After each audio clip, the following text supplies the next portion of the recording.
Bueno, buenas tardes a todos. Gracias por la invitación a participar en el curso de Reumatólogos del Caribe. Espero que las conferencias presentadas sean de aprovechamiento para todos los que tengan la oportunidad de presenciarlas y aprovechar la información presentada. Voy a mencionar en la tarde de hoy, voy a comentar un aspecto muy importante de la práctica reumatológica y que es la gestión del riesgo en el tratamiento de la artritis reumatoide, en el uso de los fármacos. La gestión del riesgo es una parte importante de la farmacovigilancia y, por supuesto, es crucial en el éxito que tengamos con el tratamiento de nuestros pacientes. Esta conferencia ha sido presentada en otros escenarios, pero para esta ponencia no tengo ningún conflicto de interés. No estuviéramos hablando de gestión del riesgo si los colegas del Grupo Biohacer de España no hubieran presentado en el año 2003 los resultados de su vigilancia epidemiológica de los pacientes sometidos al tratamiento con inhibidores del factor de necrosis tumoral y el aumento del riesgo de tuberculosis. Que aunque todo el mundo, todo el que hable de bloqueo del factor de necrosis tumoral se imaginará que puede haber un problema de inmunosupresión, nadie lo esperaba. Nadie lo esperaba. Solamente cuando Gómez Reino y su grupo presenta el estudio en nada menos que en artritis y reumatismo, es que caemos en cuenta de que estos medicamentos pueden producir problemas y que esos problemas hay que gestionarlos para que no ocurran. Entonces, ¿cómo definimos gestión de riesgo? Es una actividad de salud pública que tiene por objetivo identificar, identificar los riesgos, cuantificarlos, saber qué tanto riesgo hay, qué tanto riesgo no hay, evaluar y prevenir estos riesgos que se asocian a la prescripción de los medicamentos una vez son comercializados, porque en la parte de investigación hay obviamente hay una gestión del riesgo permanente. Pero una vez el medicamento pasa a ser comercializado, de pronto se puede bajar la guardia con relación a la identificación de los riesgos del uso de los medicamentos.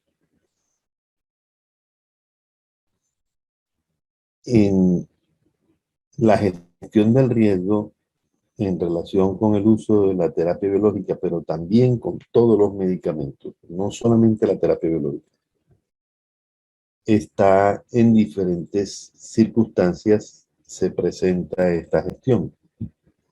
En la indicación, es decir, cuando se indica el medicamento, ahí hay que manejar unos riesgos.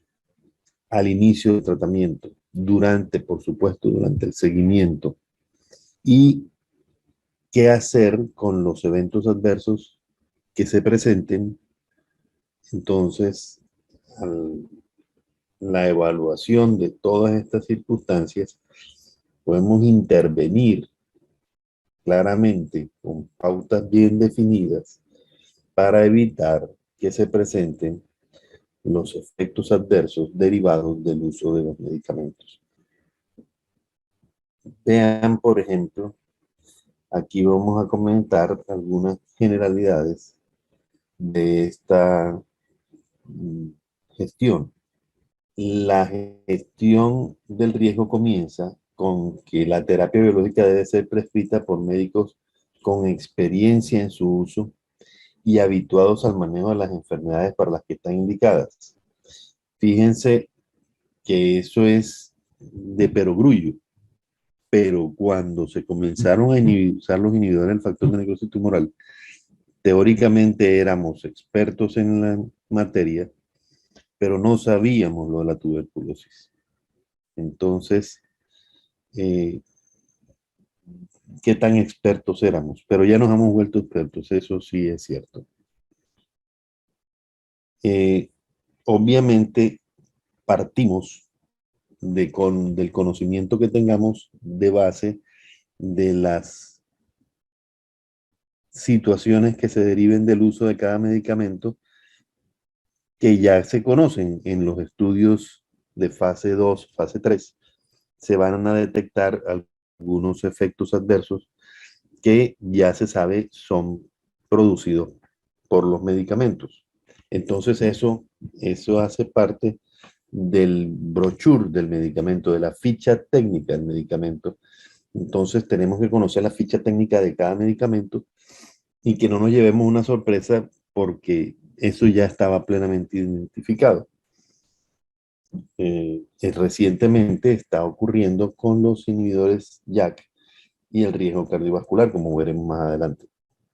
En todo caso, tenemos que conocer la ficha técnica de los medicamentos.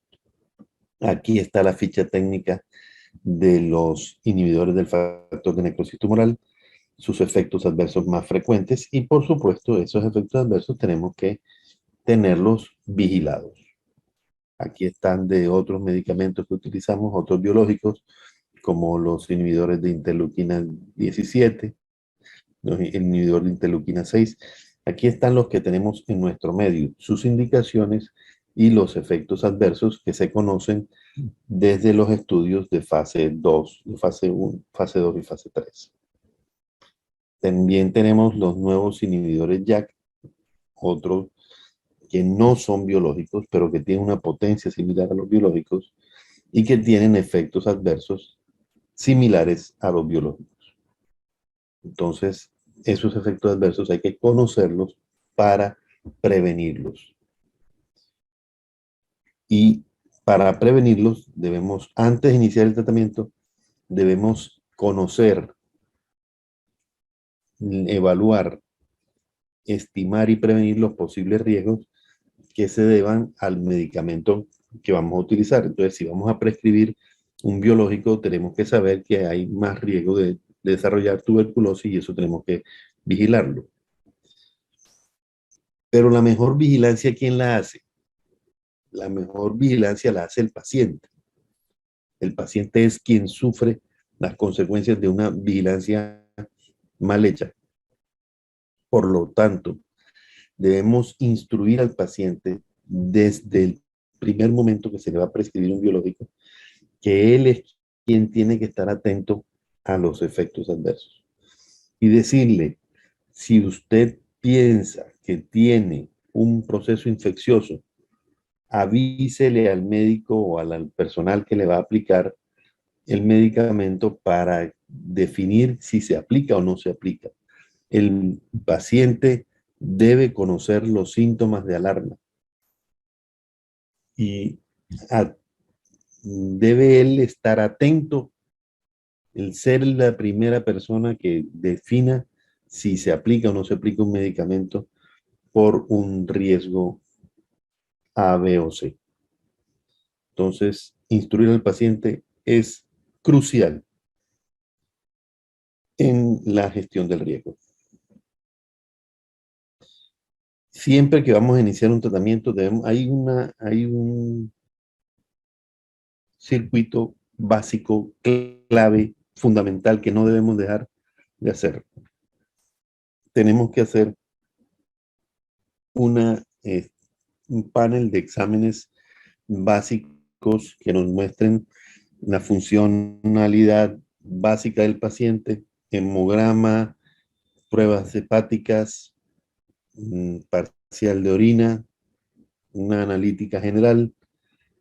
Debemos hacer el cribado de tuberculosis, de virus de la hepatitis B, de virus de la hepatitis C, de VIH. Por supuesto, debemos descartar el embarazo aunque ya sabemos que con algunos biológicos se puede prescribir durante el embarazo, hay medicamentos que están formalmente contraindicados durante el embarazo, como la leflunomida, como el metotrexate, y no podemos caer en la tontería de prescribir un medicamento y resulta que la señora está embarazada. Tenemos que también vigilar el estado de las vacunas, vigilar, saber en la historia clínica otras patologías que tengan que ver con la prescripción. Y con este sería el resumen de cómo hacer la gestión del riesgo y con esto pudiera yo terminar la conferencia, pero me pidieron media hora y me voy a extender un poco más. Eh, ¿Quién debe dirigir la prescripción, el tratamiento, la vigilancia? Pues el médico tratante y el médico que sabe, que conoce al paciente. Él es el médico que debe llevar la voz cantante, pero también lo pueden ayudar las personas que se encargan de la aplicación, en los centros de aplicación hay químicos farmacéuticos, médicos dedicados a la vigilancia. Ellos son un importante eslabón en el proceso de gestión del riesgo y ellos también deben estar pendientes de la vigilancia del paciente que recibe terapia para la artritis reumatoide y para cualquier otro medicamento. Con relación a las infecciones,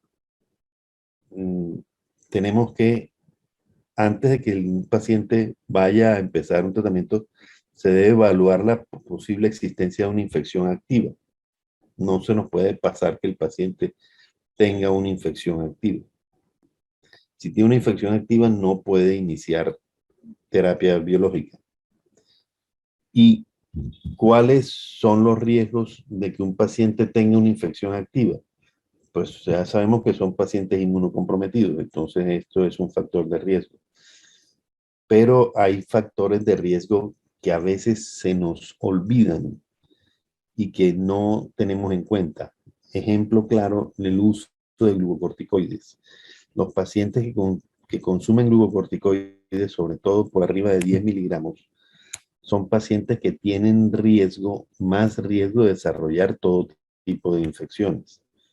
Los pacientes diabéticos, los pacientes mayores, tienen más riesgo de desarrollar diferentes tipos de infecciones, como ven ustedes ahí en el cuadro. Entonces, vamos a moderar el riesgo, tenemos que moderar los riesgos intrínsecos que el paciente tenga para desarrollo de infecciones, cualquiera que ella sea. Ya si encontramos o detectamos que el paciente tiene un riesgo para tuberculosis, o tiene una tuberculosis latente, o tiene una tuberculosis activa, entonces el paciente debe ser tratado. Todo paciente que tenga tuberculosis latente, que haya tenido contacto con paciente con tuberculosis activa, que tenga antecedentes de tuberculosis parcialmente tratada, que tenga una prueba de PPD o un IGRAS positivo, ese paciente debe recibir tratamiento profiláctico para evitar el desarrollo de una tuberculosis una vez inicie su terapia. El tratamiento estandarizado es darle isoniazida, máximo 300 miligramos día con suplemento de vitamina B6 durante 9 meses.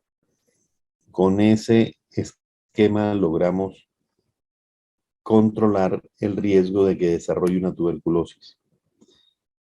Es importante decir que hay otros esquemas, no es el único esquema que hay, pero es el esquema, el más tradicional. Te pueden apoyar con infectología para el uso de otros esquemas, algunos más cortos. No es necesario esperar los 9 meses para el inicio de la terapia biológica. Se puede iniciar al mes de estar recibiendo el tratamiento profiláctico. Si el paciente ya recibió tratamiento profiláctico o ya recibió tratamiento para tuberculosis activa, ese paciente ya está tratado y no hay que estarle repitiendo el tratamiento más adelante porque le salió positivo la prueba del PPD. La prueba del PPD le va a salir positiva por la memoria inmunológica. Si el paciente ya recibió su tratamiento, no hay necesidad de repetir nuevamente el esquema preventivo. Otras patologías, por ejemplo, el cáncer, los inhibidores del factor de necrosis tumoral participan en la vigilancia inmunológica del cuerpo para el cáncer. Si usted bloquea el factor de necrosis tumoral, puede haber más riesgo de desarrollar enfermedad neoplásica. Entonces, si el paciente tiene antecedente de cáncer de sólido, debe valorarse la biología, el comportamiento. Si está activo, probablemente no se recomiende el uso de la terapia biológica en pacientes con esta enfermedad en fase activa. Se debe evaluar la existencia de una falla cardíaca, puesto que los pacientes con falla cardíaca, sobre todo estadios 3 y 4, pueden tener aumento de los síntomas con el uso de factores de inhibidores del factor de necrosis tumoral. También tenemos que evaluar la presencia de citopenias, porque la terapia biológica puede aumentar, algunos biológicos pueden aumentar el riesgo de citopenias. Como ustedes ya les mencioné, tenemos que conocer cómo es la ficha técnica de cada medicamento y en cuáles se producen más citopenias. Debe vigilarse la existencia, si el paciente tiene concomitantemente enfermedades mielinizantes, debe evitarse el uso de bloqueadores del factor de necrosis tumoral en los pacientes con enfermedad mielinizante activa. Con relación a las vacunas, los pacientes deben ser vacunados con los requerimientos nacionales que tengamos en rigor, en vigencia.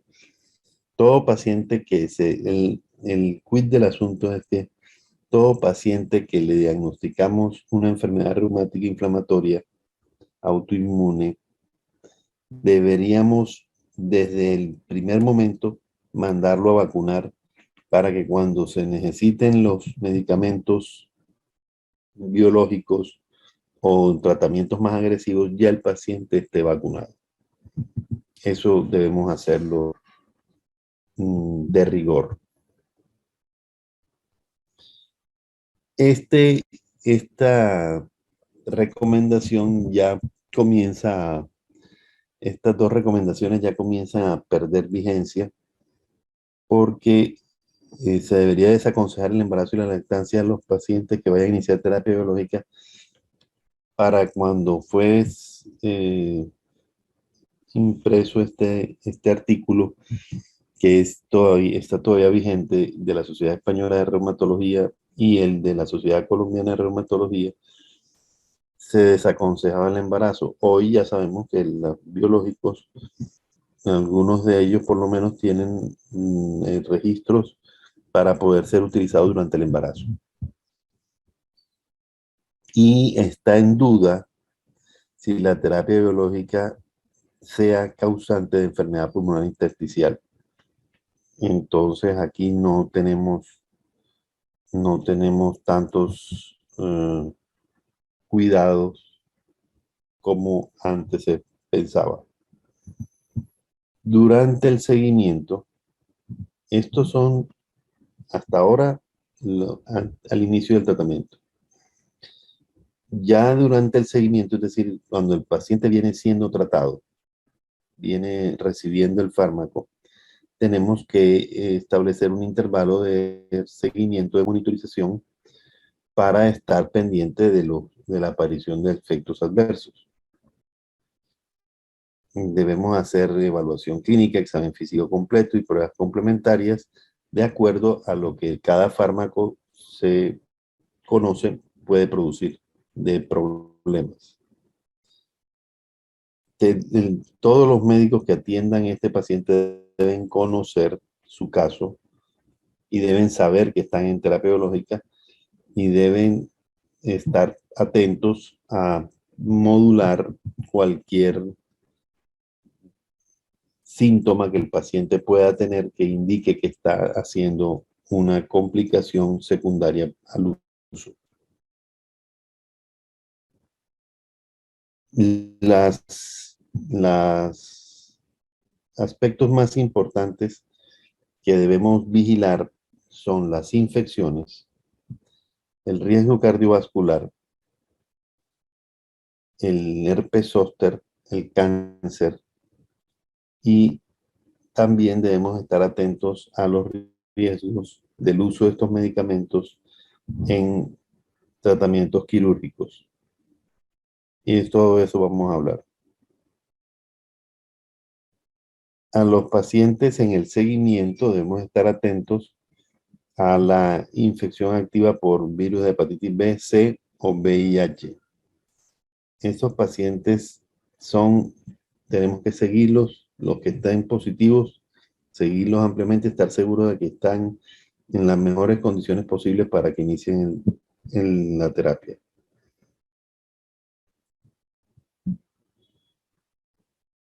Durante el tratamiento, si el paciente desarrolla infecciones, ese paciente tiene riesgo de infecciones, el que hace infecciones, obviamente es el que hay que estar pendiente de que no las haga. ¿Cuáles son los factores de riesgo para que haga tal o cual infección?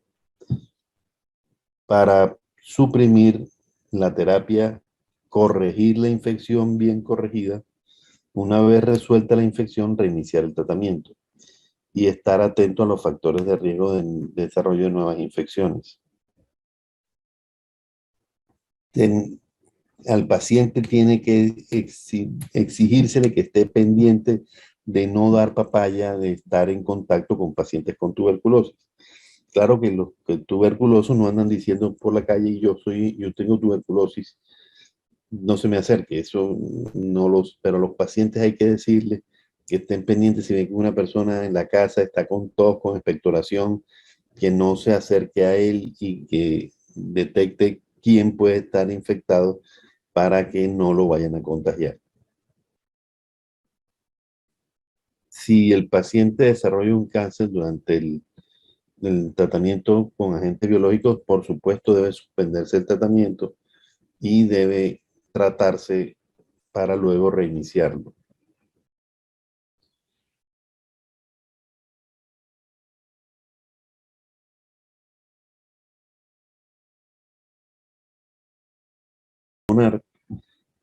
Esto es un aspecto importante. Lo que no está muy claro es si deben abandonar la terapia, porque no estamos totalmente convencidos de que sea la terapia la causante de la enfermedad pulmonar intersticial, sino es la misma enfermedad. Entonces los pacientes van a requerir el tratamiento de una manera importante. Las citopenias, por supuesto, si el paciente se presenta con leucopenias, linfopenias importantes, debe suspenderse el tratamiento y reiniciarlo una vez se resuelva. Usualmente los pacientes revierten con facilidad esta complicación. Pueden aparecer síndromes del lupus-like con manifestaciones cutáneas, fiebres, artralgias y positivización de los ANAS. Este síndrome del lupus-like puede llevar a que haya que suspender el medicamento y cambiarlo por otro. Si aparecen durante el desarrollo del tratamiento enfermedad desmielinizante, neuritis óptica, síndrome de Vic, este paciente va a requerir suspender el tratamiento. No es muy frecuente, afortunadamente. Ya dijimos que el paciente que tenga hepatitis B, C o VIH debe hacerse el tratamiento antiviral durante el tiempo que lo necesite y se continúa con la terapia biológica vigilando la evolución del caso. Pueden aparecer lesiones psoriáticas en, en los pacientes que utilicen medicamentos biológicos, están descritas. Muchas veces son fácilmente manejables, no requieren suspender el tratamiento, solamente que sea una afección cutánea grave, pero no lo vemos con frecuencia. Manejo sintomático. Los pacientes que van a ser sometidos a cirugía, vamos a revisarlo más adelante. Vamos a mirar algunos aspectos con relación al manejo del riesgo de aspectos más importantes. El riesgo cardiovascular. Debemos recordar siempre que el paciente con artritis reumatoide tiene un riesgo cardiovascular similar o igual al diabético. Entonces, los estudios, como ven ustedes allí en esta revisión reciente, muestran que los pacientes con enfermedad, con artritis reumatoide, tienen un aumento del 48% en el riesgo de eventos cardiovasculares. Tienen un aumento en el riesgo de trombosis venosa profunda. De suyo, intrínseco por la enfermedad. Entonces, tenemos que estar pendientes de esto. Y si algún medicamento aumenta el riesgo, pues mucho más tenemos que evitar manejar ese riesgo, evitando la prescripción de un medicamento que puede aumentar el riesgo cardiovascular. Entonces, los médicos debemos ser conscientes del mayor riesgo de enfermedad cardiovascular en los pacientes, tanto con artritis, también en las otras enfermedades inflamatorias, la artritis psoriática y las espondiloartropatías. Somos responsables de gestionar ese riesgo, de disminuir esa probabilidad de desarrollo de enfermedad cardiovascular. Y no solamente tenemos que estar pendientes de los riesgos asociados al uso de medicamentos biológicos. Prescribimos medicamentos que aumentan el riesgo cardiovascular todos los días y a veces los pacientes se lo toman sin prescripción. Los AINES y los corticosteroides deben vigilarse porque el uso de los AINES indiscriminado eleva la presión arterial. El uso de la prednisona eleva la presión arterial, eleva los lípidos, eleva la glicemia. Estos son factores de riesgo cardiovascular bien definidos. Y no hemos hablado todavía de ningún biológico. Entonces, el uso de los AINES y los corticoides debemos estar atentos a su prescripción regulada. Por eso, los pacientes con actividad de la enfermedad deben controlarse porque los pacientes con artritis reumatoide activa son los que tienen más riesgo de presentar enfermedad cerebrovascular. Los pacientes que tienen la enfermedad controlada, que tienen menos riesgo, que tienen la enfermedad controlada, tienen menos riesgo de manifestaciones cardiovasculares. Entonces, el primer paso para disminuir el riesgo cardiovascular es controlar la artritis. Debemos monitorizar, estar pendiente cada 5 años por lo menos, o más, dependiendo, frecuentemente, dependiendo de la condición clínica del paciente, Debemos vigilar los riesgos cardiovasculares, solicitar el perfil lipídico, utilizar una herramienta de seguimiento como puede ser el Framingham o el SCORE, una guía que nos sirva para evaluar el riesgo cardiovascular del paciente, cuánto tiene, si tiene el LDL por debajo de 70, por debajo de 100, por debajo de 130, y ese paciente, de acuerdo al colesterol total, a la presencia del HDL y el LDL, vamos a medir su riesgo y vamos a indicarle si es necesario el uso de medicamentos como estatinas para disminuir los niveles de LDL y disminuir el riesgo cardiovascular.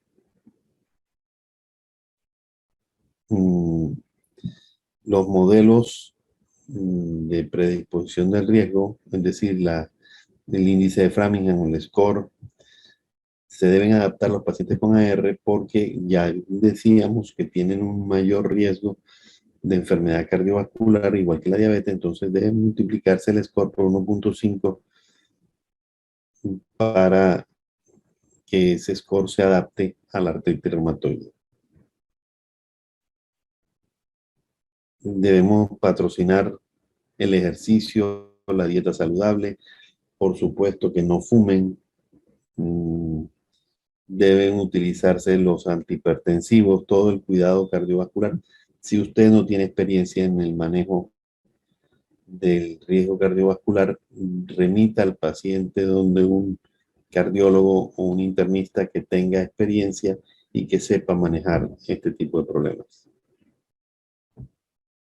Ya dijimos, la prescripción de los AINE y los corticoides deben vigilarse para disminuir el riesgo asociado al uso de estos medicamentos.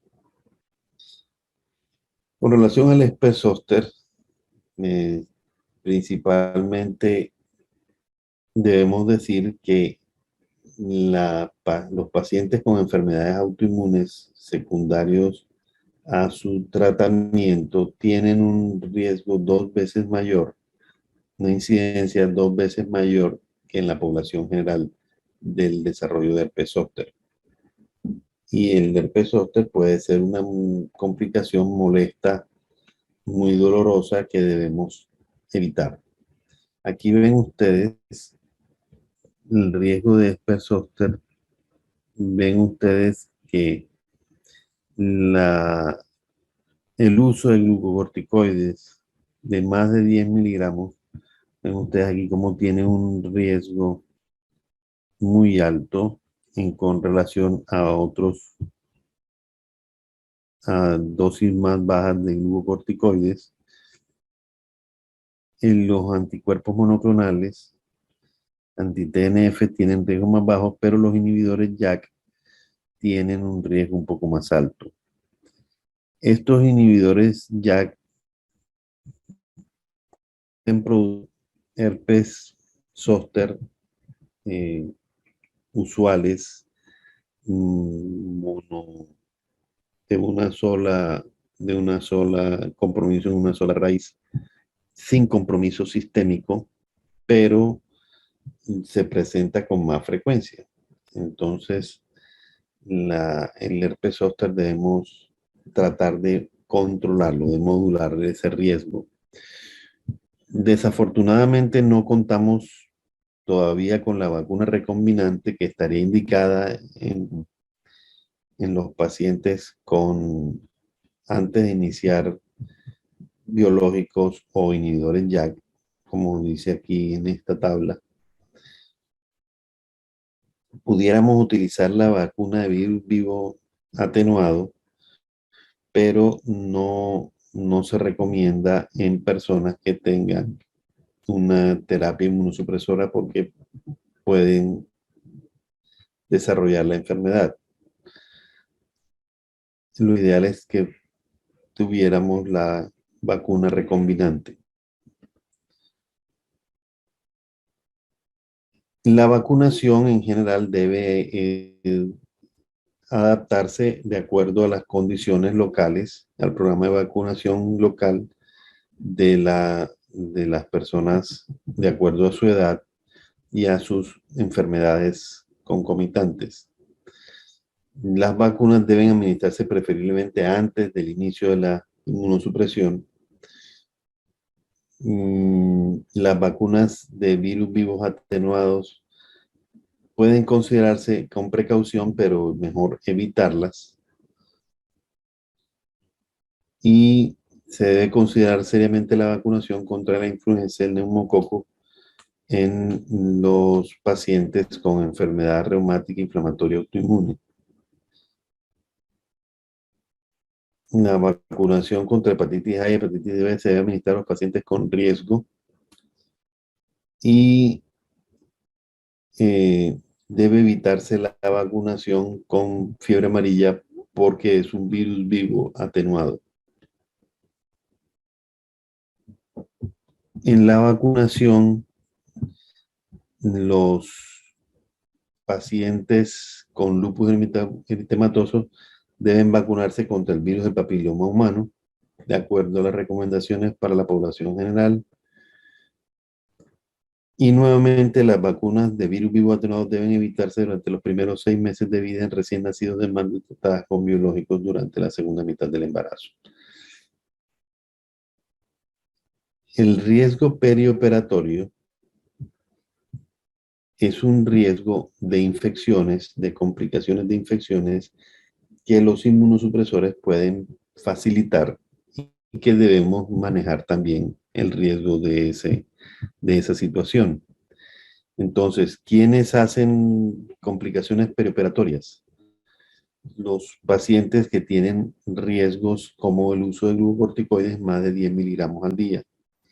Los pacientes mayores, los pacientes que tengan malnutrición, que tengan otras comorbilidades, y los procedimientos quirúrgicos, entre más invasivos, más agresivos, más extensa la duración del procedimiento, más riesgo de que ese paciente tenga complicaciones perioperatorias. Entonces, recomendaciones generales para el manejo perioperatorio, debemos sopesar el riesgo de infección contra el riesgo de la activación de la enfermedad por la suspensión del tratamiento. En todo caso, la cirugía de urgencia o de emergencia debe realizarse de inmediato, independiente de que el paciente esté utilizando la terapia que esté utilizando. Si es una emergencia, el paciente hay que operarlo. Usted no puede cancelar una cirugía porque el paciente venga usando un biológico tal o cual o un medicamento tal o cual. Si es una emergencia, se opera. Pero si no es una emergencia, la terapia podrá interrumpirse de acuerdo a algunas situaciones. No todas las terapias antirreumáticas se pueden suspender. Si no hay signos de infección, si no hay signos de complicaciones, se pueden suspender por máximo 14 días y eso va a permitir una buena recuperación sin que haya tanto riesgo de recaída. Los glucocorticoides deben reducirse a la dosis mínima posible. Ojo que si se suspenden puede producir un Addison, una insuficiencia suprarrenal aguda si el paciente venía consumiendo esteroides. El estrés de la cirugía va a requerir que consuma esteroides y si usted se lo suspende, el paciente puede hacer una insuficiencia suprarrenal, o sea, tampoco se pueden suspender de un tajo. El metotrexate puede continuar. Si la dosis es mayor a 20 miligramos semana, podemos reducir la dosis. Y se puede continuar con la leflunomida. También si el riesgo quirúrgico es muy alto, se puede lavar, es decir, darle un poco de colestiramina unas semanas antes para que disminuya el riesgo por ser una cirugía muy cruenta, de mucho riesgo de infección. La hidroxicloroquina y la sulfasalazina se pueden continuar. Los inhibidores del factor de necrosis tumoral, los biológicos, se pueden suspender el perioperatorio durante una cirugía mayor si hay riesgo de infección y debe programarse la cirugía cuando vaya acabando el efecto de la vida media del medicamento. Se suspende por un máximo 14 días y luego se reinicia. Los inhibidores del JAK se pueden suspender 3 a 4 días antes de la cirugía para procedimientos mayores. Y con rituximab sí debemos esperar que por lo menos 4 meses después de la aplicación o 4 semanas antes de la próxima infusión se puede hacer la programación quirúrgica del paciente. Son muchos ítems, son muchos aspectos, pero son aspectos que están plenamente normatizados, están plenamente reseñados, de manera de que no hay ningún problema de seguir estas guías y estas recomendaciones. La Asociación Colombiana de Reumatología va a sacar la actualización de la gestión del riesgo para terapia biológica en las próximas semanas y espero pues que les puedan servir para la seguridad de sus pacientes. Muchas gracias.